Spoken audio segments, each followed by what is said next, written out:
Welcome back in another short video on the almighty 5th gen 4Runner. Today, for reference, this is a 2021, just in case you're wondering.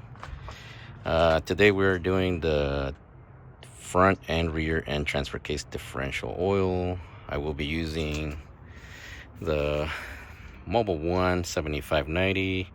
I know the manual recommends 7585, but this will work. It is a GL5, which is what is recommended.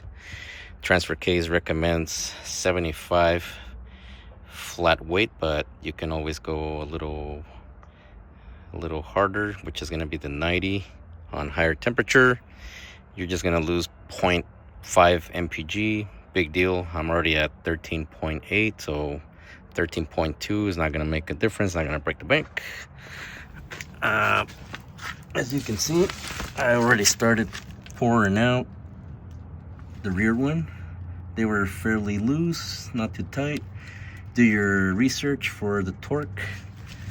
And right now the rear one apparently takes about 3 quarts, give or take. The front one takes about 1.5, and the transfer case another 1.5 or so. Do your research. But again, if you're trying to do this or thinking about doing it, don't be scared.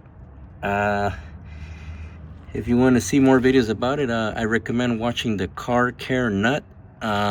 He specializes in Toyotas, and I am going based on his recommendation. So don't be scared. Go ahead and try it out. There you go.